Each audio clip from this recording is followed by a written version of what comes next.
and welcome to Horse Business Tips, where we provide actionable strategies to make your marketing more effective and less stressful. Today, I am super pumped to have one of my best friends in the whole world. We're excited to dive into Facebook ads. This is Lindsey, my guest for the day, and she is not only one of my best friends in the whole world, she is one of the most genius minds in marketing, in my opinion. She has helped me build my business. She has encouraged me on a daily basis, and her and I have really worked together to do our very best to offer really creative solutions to the horse industry to make sure that we can help the people that we work with. Years and years ago, I saw hoof print marketing, I think on Instagram, and I took a screenshot and I was like, wow, who is this person? She really looks like she has it together. I looked at it and I was like, I don't know, like if I reached out to her, like she's doing so many amazing things and helping all these people and like making major strides with their business. I felt maybe a little intimidated to like connect with her, but when we did connect, it was perfect timing and we just started collaborating. And so Lindsey, I'm going to let you tell your side of the story because that's all I really remember. But I am so thrilled that we're connected because it's made a huge difference in my personal life and my professional life. Yes, well, likewise. And I just want to say that when I met Jamie, I was years and years and years behind where she was in business. So it was an honor just to be able to partner with you. I thought, oh man, I'm like light years behind Jamie. And in a lot of senses, I still am. She has this marketing acumen that's very holistic and a way of connecting people too that's unmatched. So I thank you for your words. The one missing piece of the story that I think is like way back, we were in that course program. We were both going to launch our online courses on YouTube. I saw someone else who I had seen in my network. I was like, man, I know that girl because you were posting in the Facebook group, in the Facebook coaching group. And I was like, no way. This is like such a coincidence that someone else in the equine industry would be in this course. I was like, I'm just going to reach out to her, because saying like, I thought that, and it's actually like very true. I thought that you were like way ahead of me in business, and you are, and you were. And so I just reached out though, and I was like, hey, like we're both at the same place. And I think this is a really great preface to just our friendship in general, because I told you I would love to be accountability buddies with you if you're open to it for this course, because we're in the same network and I recognize you and I've seen you around, like a lot of people have talked about you. And I told Jamie, I was like, don't worry, I'm not making a course for the equine industry, so you don't have to worry about me competing with you. And so I think that's a really good indicator of like where sometimes we get caught in our heads about people who are in our industry and do something similar to what we do, and we have like a similar ideal client. We just automatically assume that we're a threat to each other. I think that was an interesting way to kick it off, because I think you said like, oh, like I don't even care about that. Like you could be making the same like course in the same industry, no big deal. And I think you were like, all of that. And then we ended up holding each other accountable more for business growth. And then our businesses kept snowballing. And we're like, oh my gosh, we have a ton of clients to serve. And then that's like our services sort of like started complementing each other more and more. Yes, it was that course, 100%. That had everything to do with our business, nothing to do with our friendship, but now it's how we got together. Yeah. But you also mentioned something that's super important too, that I know you and I talk about all the time. So we started talking, developing a friendship, talking about business and all these things. But the more that I started talking with my clients, so every time I would do a discovery call, I would find myself saying, you need Lindsey. So like I can do your social media and your email and a few other things that we offer, but you need to work with Lindsey to do ads because you have this wonderful business in the equine space. And so I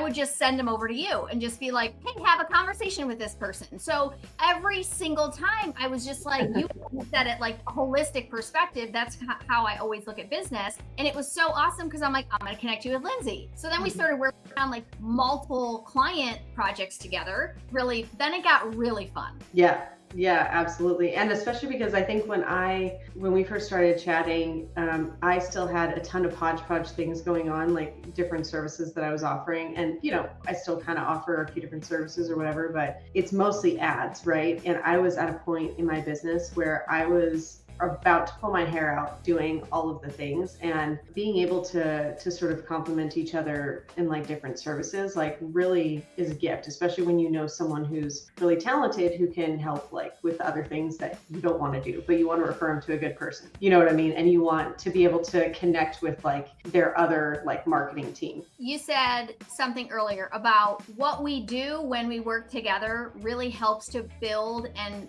offer a valuable service to the horse industry. And it is such a tight knit community, but it's really nice because here's the thing. Some of the people I run into are not going to be the same people you run into or like have discovery calls with. We all know when you get a referral from a friend or someone that you already trust, you know, like and trust, and they say you need to work with this person, there's already this immediate trust. And in the horse industry, and I will also say with social media and Facebook ads, there's a lot of like wannabe people out there that are providing a service for a lot of money with no results. Yep. And you and I could tell 97 stories about the people that have come to us to say, I basically got screwed by this person, or not even that, but more like I spent all this money and got no results. It's been really fun taking our love for horses and our love for people and then working together and then being able to support the industry as a whole. I think you and I too, over the last couple of years, have built like now this extended network of people that work with you and for you and people that work with me and for me. And we're all using the same people. We're all working together. So like, yes, you're your own person and agency and I'm my own person and agency, but like we have this huge conglomeration, things and people that are bigger than us that are just affecting and impacting the horse industry, which I think is just amazing. Yeah, absolutely. And it makes the horse industry and just like business in general a lot less intimidating, because I feel like that's one of the biggest struggles if you're breaking into the industry is that it is tight knit, and sometimes it can feel like I'm a new business owner trying to break into this industry and I'm afraid because all these people know each other really well. But like that's honestly only been like 10% of my experience. 90% of my experience is that most people are very like welcoming. And I think it's fun because you and I have had a chance to work with some pretty big names too together. And that allowed us to actually get to meet in person the first time a couple of years ago. So Lindsey lives now in Nebraska and I'm in Michigan. So we actually got to meet each other at the Kentucky Horse Park, which was fabulous. One thing that I find exciting and invigorating too is, Lindsey, you and I talk about it all the time, like having a business bestie. And so many entrepreneurs, so many small business owners, they just are busy. They're busy. And I think sometimes they don't have like that sounding board. And yes, you can hire a coach. Like there's a multitude of professional things you can do, but we probably talk sometimes 8 or 10 times a day back and forth. Yeah. For those watching, we don't like call each other on the phone. No one has time for that. We use an app called Monster. And we just leave each other messages back and forth. But now what I found when we first started, we were holding each other accountable to the group we were in. And that's how it started. And then, you know, you're a mom, you're a horse person. We have a lot of things in common. We started sharing more. And I think for you and I, we were both at a place in our lives where we didn't have any problem being very vulnerable. And I think we got very vulnerable and very fast about it. Like, hey, here's everything about me. Our business bestie, like friendship blossomed and it helped our businesses so amazing. But also like our personal life, you know, you and I have the same faith. Like we talk about God all the time and family and marriage, and we both have ADHD or like some form of it. You know, we struggle and we accelerate in the same areas. And that's been really nice. So I do think the world as a whole is afraid with someone new to get vulnerable. And we did that fast and quick and it impacted us. Like, so from a mindset perspective, I think that was like one of the biggest things that just accelerated our businesses, our friendship, our life, because we were just like iron sharpens iron. You wrote that in the notes, right? So I'm going to let you touch on that, but that was just kind of a lead in to be like, we were just like, listen, friend, I'm all in. Like, you're authentic. You're amazing. We have so many things in common. So let's just be business besties. And let's just like, if anyone watches the show, Sweet Magnolias, they just pour it out. The girlfriends all get together and they just pour it out. And they're like, here's my day. Here's my week. And Lindsey and I do that all the time. And it's been such an amazing blessing to my life. Something that Jamie always says that, you know, we seem to grow in parallel ways. And it doesn't seem to be like, hey, Jamie did this and therefore I need to do this. It just Right. seems to just organically occur. I think it's partially divine, and I think it's partially, that quote that says, you are the average or the culmination Yeah. of the 5 people around you. I can see, and this is the biggest piece impact, I think, or one of the biggest pieces of impact is that Jamie and I could both look at where we both were 2 years ago and say, you're not that same person. You've changed in XYZ ways. You've grown more resilient in all of these ways. And I think sometimes we need to be reminded how resilient we are and how wise we are and how much we have grown, because there are going to be lessons that we encounter. I mean, it's kind of like going up a mountain. You see the nasty view, sometimes, or the scary view, like, from different vantage points, and you think, oh no, like, this is like super scary, but really, like, you're just relearning things as you're growing and as you're accelerating up. And so Jamie can look, can tell me, actually, like, this is not as big as it was. You're way stronger than you were like 2 years ago in this area. You're not off track. This is just learning this lesson, like, in a more profound way. And I think you in particular, Jamie, are really good at giving feedback that helps me grow from an empathetic perspective, because I think a lot of people feel like they need to grow from a perspective of like pulling yourself up by your bootstraps and like don't feel anything, or like push through the pain or whatever. And Jamie really has a gift of sort of validating I'm feeling or whatever someone else is feeling, and still being able to like challenge me and hold me accountable to be better. So that's where I think the iron sharpens iron comes in, because I think someone who's really good at accountability and giving constructive feedback is able to fix your eyes not on like whatever issue you're dealing with in yourself, but is able to give you a vision for like who you can be and who they see, like who I see Jamie can be if you have a mindset shift, or if you have a behavior shift, or whatever it is, or if you make a logistical change, all of that. I've had to work super, super hard at the empathy part of my life. I had to work really hard at that. But sometimes Lindsey will be like, okay, Jamie, I'm hearing what you're saying, but as it relates to business, you said this 6 months ago and you haven't made a lot of strides in this area. You probably should just stop doing all these other things that you're busy with, because it's just busy work. And maybe you should actually like do the thing. I can hear that in a way that's just like, bring it on. Like it lights a fire in like an encouraging way, even though like maybe it's strong language. We have a lot of, where we'll be like, listen, Lindsey, here's what you need to do, but like we know it's in love. I think this is an important part of, yes, we're going to share a practical tip. We've got some other videos as well where we're going to get really deep into like some practical things about marketing. But also the one thing you and I talk about all the time is like, whether it's our family, our husbands, our kids, like people are crazy. Not, again, like you said, 98% of our clients are fantastic, but we've had some where we're like, listen, what do I do with this person? Because I can't. Yeah. And so we've been able to go through those things, but because we've developed this really strong friendship and just like this foundation of like, hey, we both want to do things with our businesses. We want them to be kingdom businesses. We want to be able to take the money we make and employ people and like have this big, like I have a big God vision, and I know Lindsey does too, right? We can't do that making minimum wage, right? So obviously for us, we want to benefit the horse industry. We want to make money. We want to bless other people and families in our community and, do other things. And it's nice when you're looking at business, because the other thing we know about like collaboration is a lot of people come at, and I use that term, come at you like, hey, we want to collaborate and here's why. And they're doing it because they want to benefit. We all have that human nature. I tell my 10-year-old son that all the time. Like, yes, sometimes we just want to have it our way and we want it to be this certain way. When you constantly are looking at your priorities and what they need to be, we can work together and know that we're collaborating for the good of the industry, for the good of our families, et cetera, help each other find balance with how much work we're doing, because we both are passionate about what we do. I can, again, look back my pre-Lindsey, right? I don't know if there's some initial lessons for that, but in the Bible, it's like, before Christ, right? Or after Christ. I'm like, before Lindsey, I did have really amazing friends that I talked to, on and off about business and family. And, but when you get older, sometimes it is hard to make friends and for those to be real consistent in your life. And so we just wanted to give kind of an intro about why we work together. I know other Facebook ads marketers. Lindsey knows other social media people and content writers, and we really aren't scared or fearful of the other people that do what we do, we actually try to bring them into the fold if need be for different clients. So we always want to find the best fit. And sometimes my clients, I'll be like, listen, they're like, I'm already interviewing this person for Facebook ads. And I was like, okay, that's fine, but you definitely also have to talk to Lindsey, like before you make an actual final decision. Yeah. So our friendship has been fun. We kind of joke, for any of you, maybe not in the horse world so much, but there are two amazing, successful ladies,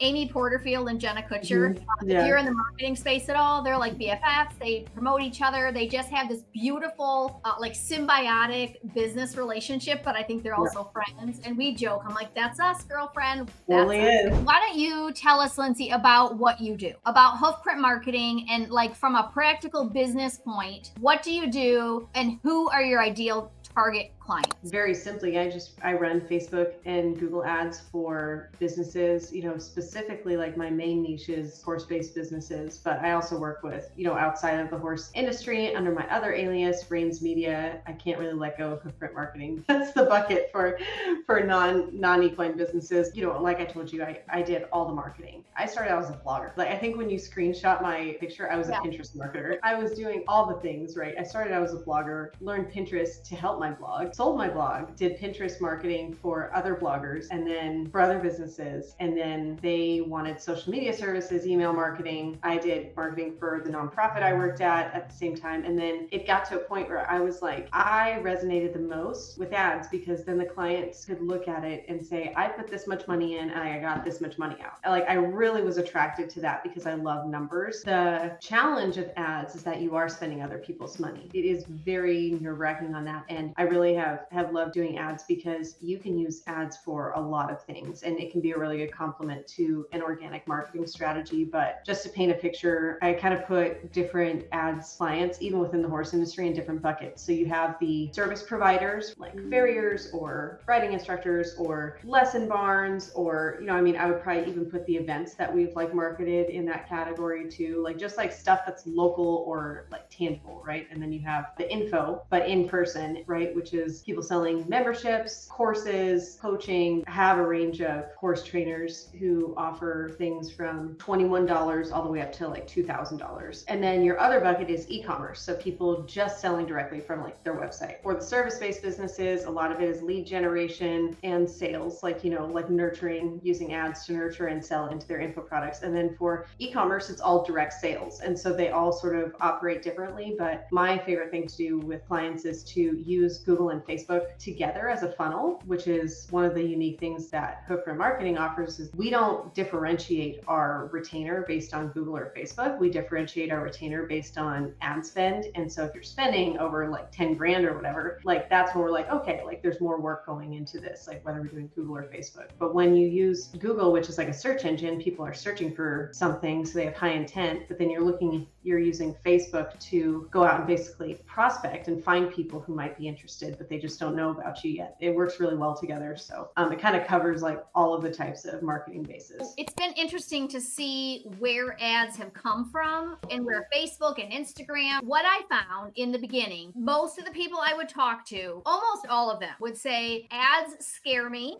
or I tried them on my own and just wasted a bunch of money, or I hired someone and wasted a bunch more money. Most of the people that I talked to were extremely resistant to ads. I have, some questions from my audience and or some things that I've just experienced over the years as far as what people are asking me. Like, you have those three categories, like they scare me, I tried it myself, or I had someone else try it and it's just been garbage. They've had really negative experiences. And so a lot of times when I'll send those people to you, now you have to overcome, you have to spend all this time kind of overcoming all these objections and thoughts and questions. One thing I wanted to do is just give you an opportunity to just share with us a little bit about maybe your process or thoughts you have, because someone asked me like, well, if I'm doing a post a day on the social platforms, do I really even need to do ads? I have an answer to that, but I'll just kind of let you get started. That was a good, like, I think, launching point to kind of those objections. How do you deal with those? All of those objections, by the way, are valid. And Lindsey and I hear you. If you're watching this and you're like, Jamie, I'm definitely one of those, that's okay. We understand that. But we do ask that you take a minute and listen to Lindsey's response. If you have been contemplating running ads, we are the lowest pressure sales people on the planet. Like, if you think you're ready for ads and you call and talk to Lindsey and she knows you're not ready, she's going to tell you. Like, she's going to be like, you're not really ready right now. Like, I can hear it, but here's some homework. Why don't you do these few things? Let's do these things. And then let's revisit this in 90 days. Let me have Lindsey address some of those things so that we can help you where you're at. And then, of course, as always, you can chat with her directly offline. Go ahead and jump into maybe some or one or all of those objections. Well, the first objection, like you were saying, I'm just scared to run ads. Like you said, that's completely valid, because on top of paying an ads manager, and if you're not planning on DIYing it, then you're literally setting a budget for Facebook to just spend for you. And I think that we're in a really unique age of where the barrier to entry to run a business is really low, kind of like an unprecedented low cost to advertise. And so I think that from a mindset perspective, you have to understand that previous to Facebook ads, Google ads, and whatever, like hundreds of dollars, thousands of dollars, tens of thousands of dollars to get visibility. And that visibility, like in TV or newspapers or whatever, it was a very broad subset of visibility. And there was a lot more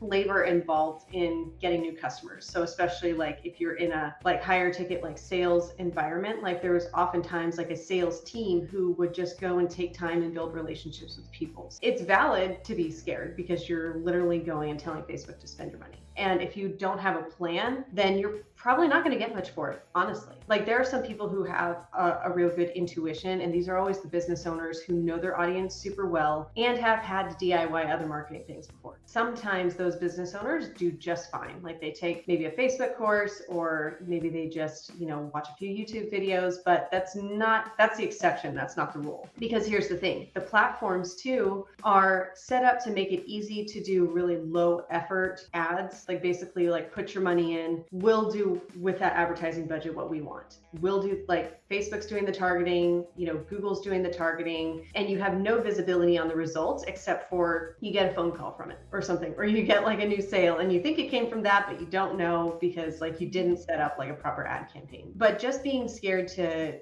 do ads in general is totally valid. And I think that you need to be at a point in your business. It's similar to investing in a coach. You have to be at a point in your business where either you're seeding that it's a growth technique. You need to set aside a budget and say, hey, I'm ready to light this money on fire for now, in the hopes that it's going to give me a return later. And if you think about it, that's what we do with a lot of stuff. You go and sponsor a horse event. I've known a lot of people who have gone and sponsored a horse event and gotten zero leads. They've gotten like zero measurable brand like recognition from it. Like, the benefit of ads is that you're going to, if you set it up correctly, or if you have an ads manager set it up correctly, you are going to get feedback. Even if it's not going to get you an immediate result, ads are always going to, when set up correctly, give you feedback about at least what doesn't work so that you can rule out a bunch of stuff.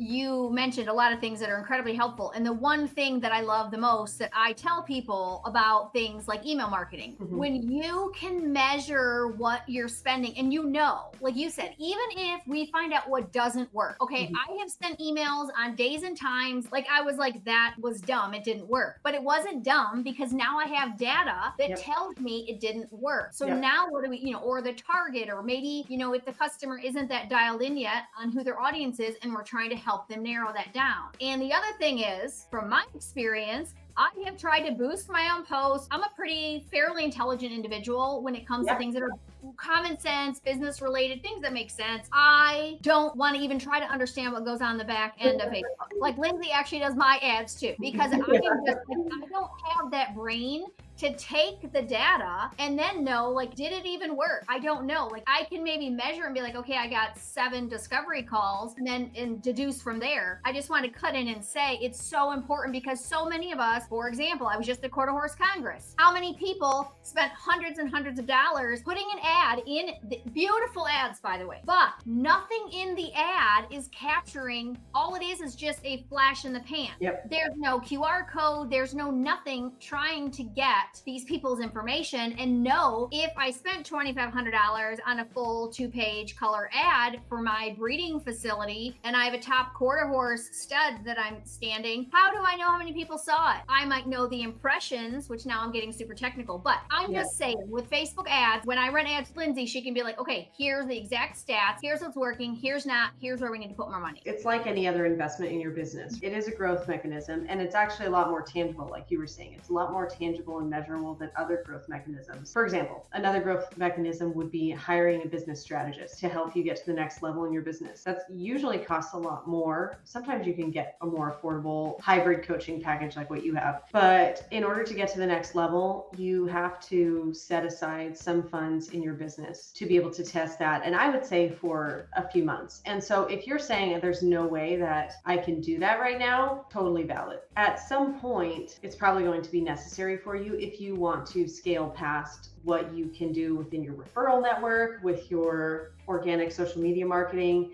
I've seen people do it a lot of different ways. Some business owners have started on their own and gotten a little bit of success, or maybe they got like a budget and then, we can take it and improve it. And then I've seen people use previous businesses to seed their new business. And a lot of times these people are more experienced. Like we have a client now who's like more experienced in building a business. And so they know, okay, I need this, this, this, and this. And I'm just going to compress the growth of my business from like a few years timeline, DIYing it or layering in different marketing strategies. I feel confident in this, so I'm going to use the seed money from this other business to compress the timeline and do all of the right things right now. So that's like kind of the unicorn situation. But a lot of times the most practical is like get your business, know your numbers really, really well. And I don't just mean like know how much money is coming in and out and your profit and loss and all that. Which traffic sources are getting you the most sales? You might be getting a lot of traffic from Pinterest, or you might be getting a lot of traffic from Facebook posts. You might be having a lot of viral posts on Instagram or TikTok, but if you're not in touch with what traffic sources are actually leading to sales, you might actually find that like just posting and connecting in Facebook groups is getting you the most sales. Maybe it's just like responding to posts on Facebook or whatever. But my point being is like you need to have some sort of like understanding of like where the majority of your business is coming from and what that's costing you. Is it costing you a social media manager? Is it costing you 15 hours of your time a week? At some point you have to be able to set aside some money to start passively scaling your business without having to put in more effort or more like unknown expenses. Putting in more, sponsoring more shows or posting more viral stuff that's actually like not resulting in more sales. Is just being able to invest in 3 months of Facebook ad management and then kind of understanding that that's going to set you up a good foundation for being able to passively scale your business going forward in a sustainable way that's not going to tax you. If you think about it, a lot of businesses get to a certain point by doing all the legwork themselves. The owner is doing all the legwork themselves, and that's not scalable.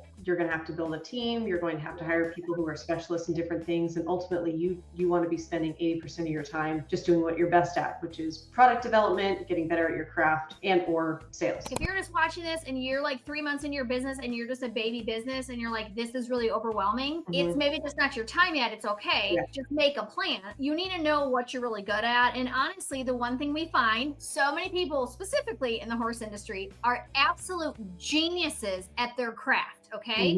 Whether you're a massage therapist, a horse trainer, you've developed a horse supplement line, you guys are awesome at what you do. But we have found when we reverse engineer the process of your marketing and your customer journey, it's not good. You can't take a bunch of your money and hire Lindsey to do ads and be like, this is going to be the greatest when the customer journey that we're sending them to is not good. Yeah. When someone hits your website, what is their experience? Like, are you just selling? What does the copy look like on your website? website, there's this whole customer journey, or sometimes we call it a funnel, right? Yep. When people are connected to you that first time, what's their experience? It's that first thing my dad taught me when I was super duper little. When you go to a job interview, he taught me this way early. When you meet people at church, when you go to your first job interview, you look someone dead in the eyes and you shake their hand. And even though you're a girl, you shake their hand as hard as you can. It's that first impression. Does your website garner trust? A million times in the last 2 years, Lindsey and I have looked at a client together and been like, whoa, this product is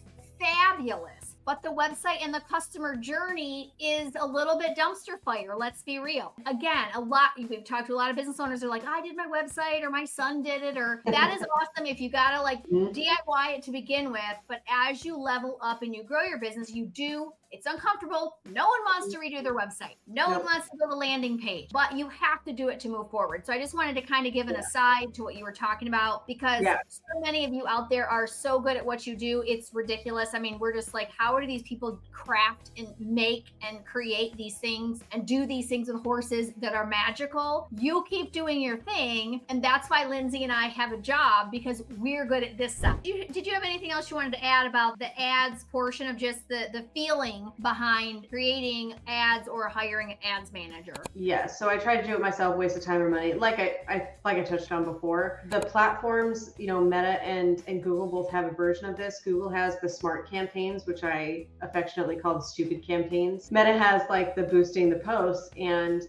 both of them, like I said, just have zero visibility. And even if you learn how to use the Meta ads platform and don't boost posts, you might just run a traffic ad, not knowing that Facebook is going to send you the most low intent, I want to say garbage, but I mean, they're not going to buy from you. Like, Meta's algorithm is very, very good. And part of being very good is to sift out customer behavior. If you run a traffic ad, all you're going to get is traffic. It's never, ever going to convert. I think I did a test recently. It used to, like in 2018, 2019, even like 2022, you used to be able to run traffic, retarget it, all that. It's now like double or triple the cost of just running an expensive sales campaign, which is higher intent, but also more expensive traffic. That's like, if you've tried to run ads and you feel like the platforms are just not good, or Facebook's not for you, or Google's not for you, it's not the platforms. It is a little bit confusing. It's hard to get knowledge that you need, but it does not mean that they don't work. And there's a lot of other things that go into that when it comes from a marketing strategy perspective, because you can't just put up an ad and expect it to work, even if you set up and optimize it all correctly. If your messaging's off, if you're not testing 10 to 20 pieces of content, then you could just be putting like a garbage ad out there. And it's not your product, it's not the platform, it's just, not being ready to test at that level. Lindsey has a client that I referred to her. They worked with another ads person. They were like, this person says they're running ads and like we're spending money, but like we're not seeing much. Basically, their story is, we have a product that is selling like hotcakes. We're doing these ads and they're just performing like we're not confident in this. So I was like, okay. And they were scared. They had the money to invest and they were like, this is also scary, but we're going to invest in Lindsey. After talking to her, we're just so impressed with how smart she is. And I was like, I know, she's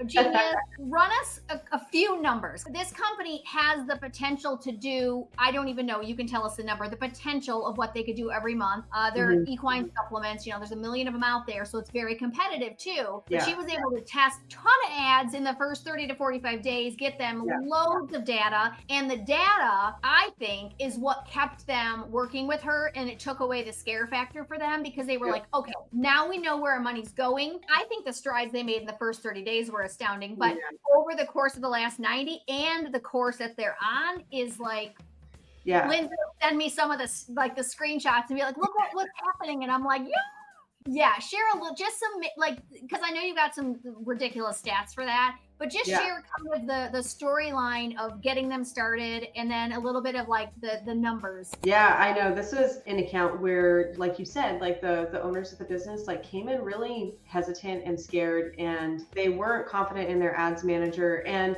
here's the thing. I love other ads managers. I do not want to go into an ad account. I mean, if I'm hired and it's not like, hey, I'm thinking of switching to another ads manager, but if I'm like fully hired, I will go into an ad account and be like, yeah, this is what they didn't do, this is what they did do. I want to to support other ads managers with our reputation too. And just, I told them, I was like, ads manager knew enough about Facebook to know all of the different levers you can pull. They knew enough to start testing different things and itemizing different things and all of that. What that previous ads manager didn't do was consolidate all of the best of the data that they have and put it into one campaign. We did have to retest some of the previous winners just to paint a picture. Like sometimes from ads, they had only 3 sales in a day. They were spending about $300, $330 around there per day, which is a lot for some people, but it's not for a big e-commerce company. And then, on average, they were getting like, 55, 65, maybe 75, let's say $65 cost per acquisition. So like cost per purchase. It was okay, but certainly they did not want to scale it. Like that was just, they were feeling like, that's just enough to keep their brand in front of people, right? But it's not scalable. And so I just went in and analyzed all of the previous data that they had and was like, okay, so it looks like they did test a lot. They just didn't know how to organize it. These audiences seem the best, so I'm going to test these against each other, and these creatives seem the best, so I'm going to test those with your current best audience. And we were able to cut, like, I want to say 60% of their ads that were underperforming when actually tested together. Yeah, when actually tested against each other with a proper split test. Same thing with their audiences. We're able to identify a couple of like good workhorse audiences. Like one was really strong and one was like sort of another contender.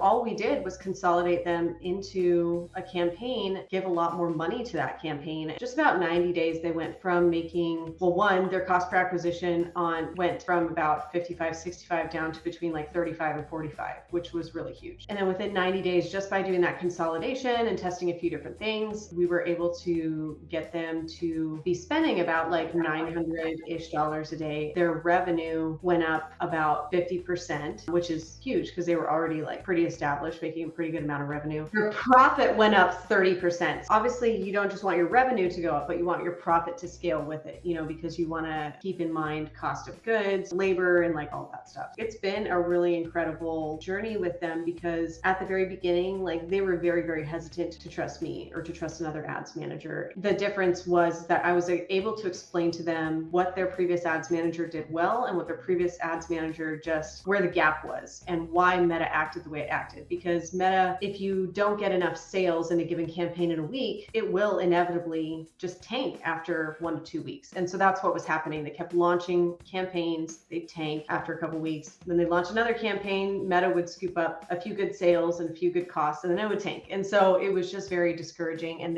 I could tell their nervous system was like really shot from dealing with it because of the lurches in revenue day to day. The amazing thing is too, is now that they're getting more consistency, Jamie was able to start doing emails for them, and her first email made them nearly $5,000. If you think about, this is where we kind of flowed into, this is another topic I think we should go deeper on, but I get to a point as an ads manager where I absolutely need an email marketer on team regularly, because as an ads manager, yes, I want to make sales, I want to get leads. It's really crucial what my clients do with those customers, because if you're an e-commerce business, you want to be able to like sell to them over and over and over again, not keep paying through ads to keep reacquiring that customer. So I'm excited because I feel like that client in particular, I feel like they have a potential to honestly like triple or maybe do 5x what they're doing now. I think they could be 8-figure a year company for what that's worth. If my business grew 30% in the course of a 90-day period, let's say next February, I'd be like, what? You could step into Lindsey and I's minds for a quick second. There was so much fear associated with this account in the very beginning. So much fear and so much control. If you start going to the gym in January 2025, and let's say you're me, and you're like, I would love to have legs like Carrie Underwood. Carrie Underwood has the most beautiful legs of any woman I've ever seen.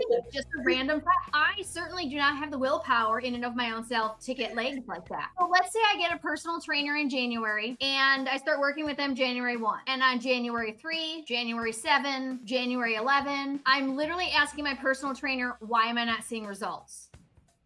That is my lead in to say this. Facebook ads, you're not going to lay your head on the pillow one night after you hire Lindsey and wake up the next day and be a gajillionaire. Nor are you probably going to have a 30% increase in your profit. Maybe not even in the first month, maybe not even in the first 90 days. Maybe you will. But Facebook ads is hard, and Lindsey and I could go 19 different directions with this. Giving up control is also scary, but sometimes it is the best thing you can do for your business, your life, your marriage, many, many, many things. As it relates to ads, ads, there does have to be that trust factor. And Yeah. PS, we always tell people, if you want to work with us, we will let you talk to, we can give you referrals, things like that. But most certainly, one of the things, Lindsey, is what does it look like to hire a Facebook ads manager? So my personal process for ads, I always tell people first month, expect to lose money. First month, we're aiming for failure. Second month, we're aiming to break even and start seeing profit. And third month, we're starting to see profit. That's what we aim for. Like you said, there can be hiccups, there can be issues with the website or the funnel or whatever. And we try to do our best to identify those constraints. When you're hiring an ads manager, of course, you want referrals. If they have them, like references, that's great. You want case studies. I think it's really valuable if that ads manager offers either a free or paid audit to just have them like take a look at your ads, like especially if you've already hired a couple ads managers and you're like, ads have gotten me some success, but then like they can't get past this plateau, or like the platform changed and like the ads tanked, or I was doing myself and the ads tanked. Having someone be able to like audit, like I always offer an audit if the client is like frustrated, or like if they have any data that they can give me, any history they can give me, I will, before a discovery call if possible, I will go and like kind of spy on their ads, and I'll, and I'll do everything in my power. And then if they give me, ad account access, then I will take a look at their ad account and just see if I can diagnose, kind of like a car. You want to go to a mechanic who can just look underneath the hood or underneath the car, or whatever, I don't know, whatever, how mechanics do things, but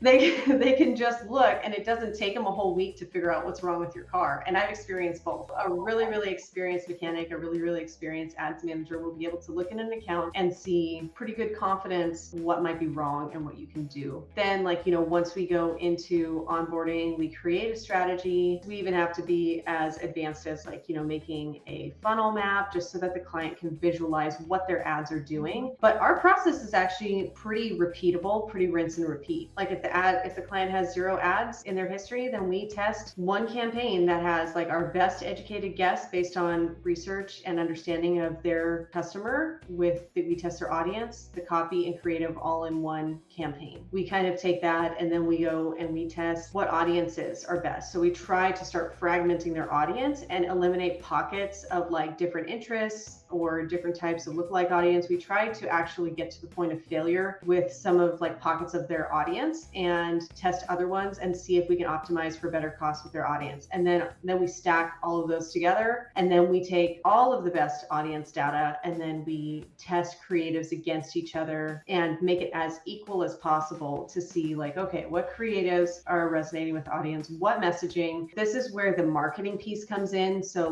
there are ads managers who won't do the marketing piece, and they'll just take the assets that you give them, assets being like graphics or videos or your copy or whatever. A really good ads manager will also have that marketing background to really like dig deep into your customer psychology, really step out of themselves, dig into the problems and the pains and like the desires of your target audience. And this is what we call, like a lot of ads managers that I respect call a phase 2, which is the creative testing and the copy testing, message testing. And then we take the best audiences, the best creatives, and then we put them together in a scaling campaign. And then the scaling campaign's sole goal is to get to 50 conversions a week, because that's when Facebook is like, heck yeah, I have enough data to just cruise with this. And it's kind of like putting your ad account on cruise control. And a lot of people never ever get there. So that's like kind of what we optimize for. And there's other mechanisms. Like, of course, like ads is like totally broad. You can do engagement, you can nurture people with ads, you can do a lot of stuff with ads, but that's kind of the main goal. And then I would say from an ads manager perspective, if you're hiring, another process that you want in place is ask about their reporting. How are they transparent a weekly or at the very least a monthly basis on their reporting? Because I've seen so many ads manager reports that give zero context to like what they've been testing. They haven't touched the ad account in sometimes 30, 60, 90 days. They're not being aggressive about getting you better results. One thing that my team does to hold ourselves accountable, because like I have a team, I don't run all the ads 100% myself every day. I need my team, I have systems for my team to hold themselves accountable to getting better results for their clients by reporting to me and the clients every week. And then so I have a touch point to say, okay, this was the objectives. Did we do those? those objectives. These were the results. So what's our plan for next week? And if there's anything that's not getting good results, like how do we get better results in the next week? That's created a lot of trust in our clients. And then we also do monthly reports to be able to look month over month, how are we doing? I think sometimes ads managers will throw out data to clients to make it look like they're doing a lot of activity. And then they won't explain what's going on. And then their clients don't feel empowered by the knowledge. They feel bogged down and confused by the knowledge, which is really not what a good growth partner does. So, I mean, that's kind of the long and short of it is you want someone who's diagnostic, you want a marketing mind, you want someone who's systematic, and then you want someone who's really transparent about their communication and the data that you're getting, because really you're buying the data with your ad spend. You need to own your ad account. You need to own your pixel. You need to be able to look in your ad account. I think it's totally reasonable that you have an agreement with your ads manager that you don't change anything without their permission, or unless they're let go, or unless they're like really spending egregiously, but you should still be able to see everything. I mean, I think that borders on poor ethics, that maybe 25 to 30% of really bigger marketing agencies, ads agencies, would create an ad account for their client. And then they would add the client's pages to it and whatever, but the client did not have access to the pixel, to the ad account, to any of the data. So they had to rely on the reporting, but of course the client was paying for that. So I feel like that borders on the ethics of,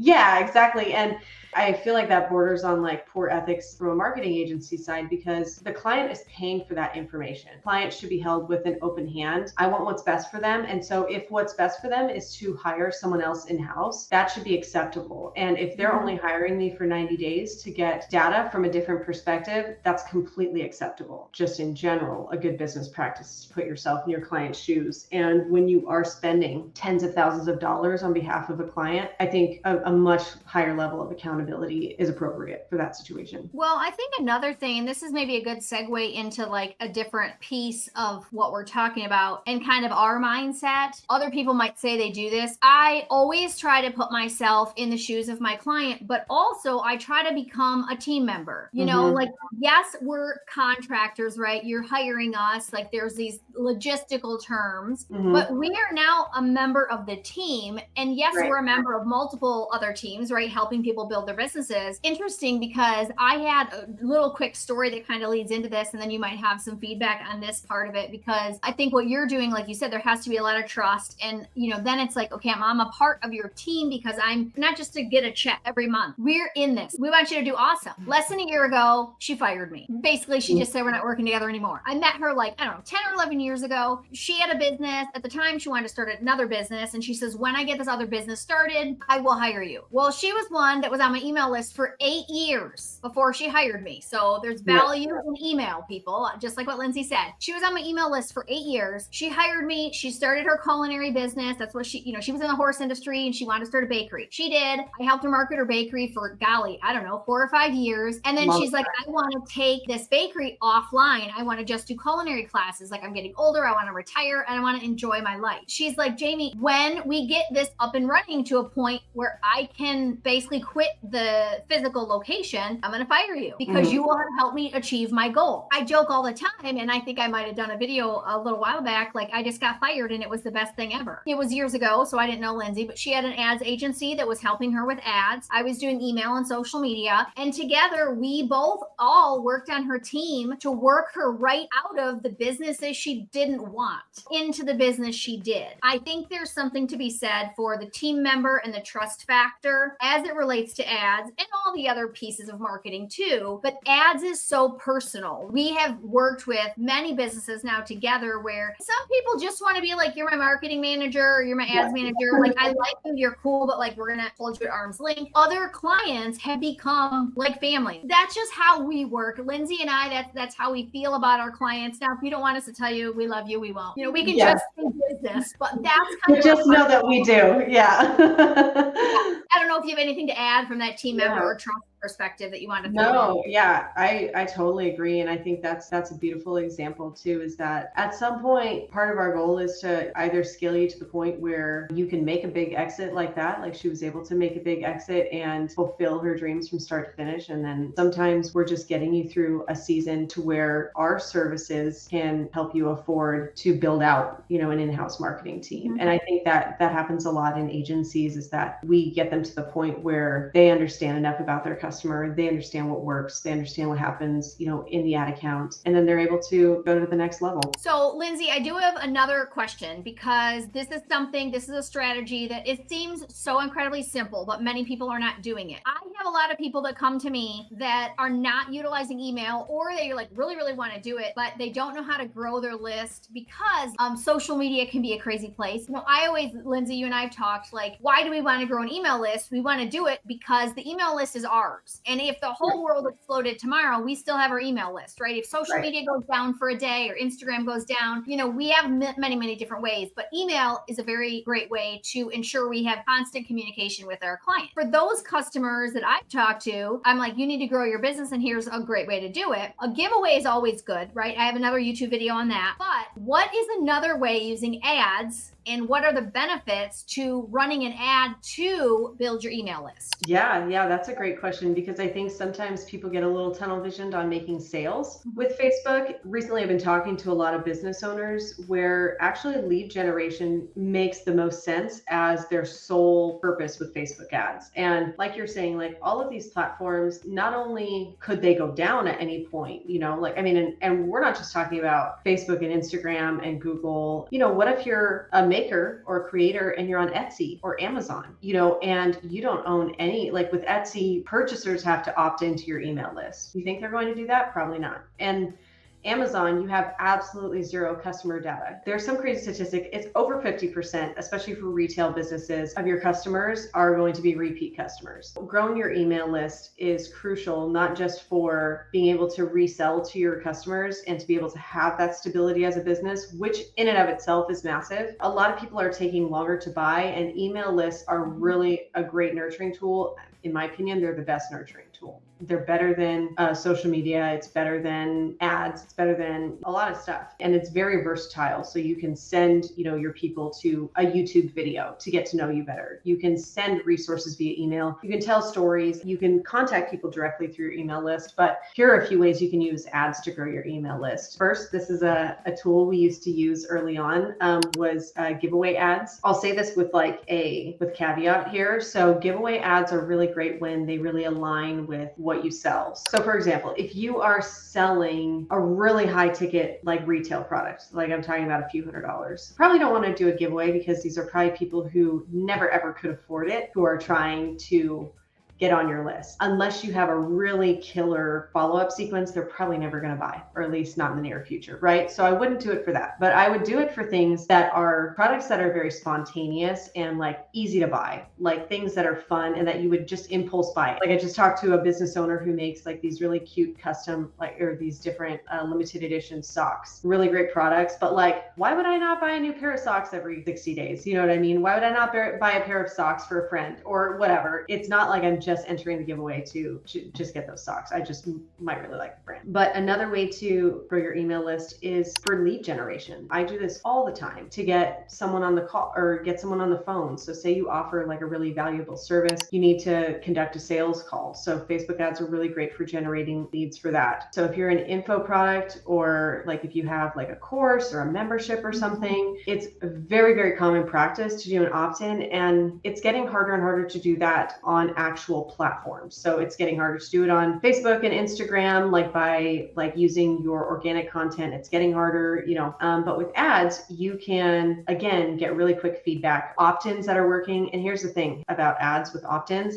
If you have like 5 different ideas for an opt-in, you can just create them all really quickly. And then maybe one is just going to knock it out of the park. Like maybe you're getting leads for like 80 cents, which is happening for one of my clients right now. She's getting leads for 80 cents, whereas like the average range for an opt-in is like about $5. My favorite current way to get people on your list, with your email list with ads, is to treat your ads as a lead generation, even if you're selling to them. So if you have a product that costs you $20 to make, it retails for $50, $20 to acquire the customer, you're making $10 profit. So you might think that's not that great, right? Or maybe I'm making $5 profit. Even if you're breaking even, the point is to get them on your list, because they're going to buy from you again and again and again. And not only that, but they're paying you to increase your brand visibility. So not only are you building up your email list, but then all of a sudden thousands and thousands and thousands of people are building up or are seeing your ads on Facebook, and they're getting familiar with the brand, and they are eventually going to become customers. There's just so much versatility with Facebook ads for email list building. And like I kind of touched on before, there's a point in businesses where your email list should always be your main focal point. So even if you can't afford to run ads yet, you should always give people the opportunity to opt into your email list, because it's the only thing you really own outside your website. What is the one thing once you do get a list, explain a lookalike audience for running ads? Once you have 1,000 people on your list, you can start using your list to generate a lookalike audience. So that's basically where Facebook knows all. So you give Facebook, your customers' emails, they can identify their Facebook account. And from their Facebook account and from the aggregation of all of those 1,000 emails or more, the more the better, it can say, okay, these are all of like the similarities in behaviors. Facebook, we have targeting options on Facebook where we can tell Facebook, okay, target someone who's interested in this, target someone who's this age, target someone who lives in this area. But there are so many audience signals and behaviors that Facebook is tracking, that's creepy tracking stuff, we don't have access to. That's all the algorithm. And so a lookalike audience is basically saying, okay, you can test different settings and optimizations on your lookalike. Basically, a 1% lookalike audience is like, okay, stay really tight to the audience behaviors, what most of these guys have in common. And a 2% is like, okay, mostly what these guys have in common, but you can branch out to what some other like portions of this list have in common. And so you can go broader and broader, but you can also go really broad and then also tell Facebook, hey, do a broad lookalike audience, but then also make sure it only targets people who are interested in this. It's going to take all of these audience behaviors, but then refine it to only the people who are interested also in this other thing. It's actually a really powerful tool, and it kind of snowballs. So then now you have more accurate data. Like I was talking about my e-commerce client, their best client is, or their best audience right now is a lookalike audience, which is unique to every account, every client. It's always a good tool to have in your tool belt. And you don't have to just use it on Meta. You can use a lookalike audience on Google. It's kind of endless. Like that's another reason to want to grow your list. Obviously there's a million reasons, but I will say this too. If you're watching this and you're like, I don't really know if Facebook ads work, I just challenge you. If you put your phone anywhere near you and pick some of the most random thing ever, like I need to buy a rectangular trampoline for my 10-year-old boy, I bet you it's safe to say in the next 5 minutes or 5 days, I'm going to get fed ads for trampolines or kids' playground. Don't get me started about how we're being listened to all the time. That's for another podcast altogether, somewhere else on someone else's podcast. Facebook and Google and everything, like they know what we want. And I don't know how many times I tell Lindsay, like, I just bought something from a Facebook ad. It popped up and it spoke to me because I was just talking about trampolines, or I was just talking about a new water bottle or a new microphone. Ads, we know the ads work. We just wanted to cover some things that would be very helpful and practical. If you are interested, we're going to drop some things down below to get a hold of Lindsay and her contact information. Obviously she does free discovery calls. As she mentioned, she has audits and other things she offers too. So if you feel like you watch this and you're like, okay, I feel like I get ads, like maybe they're still a little scary, but like if I'm going to run with them, I'm going to do it with Lindsay. Lindsay, thank you for being on today. Thanks so much for having me. And I know you and I will continue to chase after our passion like it's the last bus of the night. And we're really glad you guys watched today.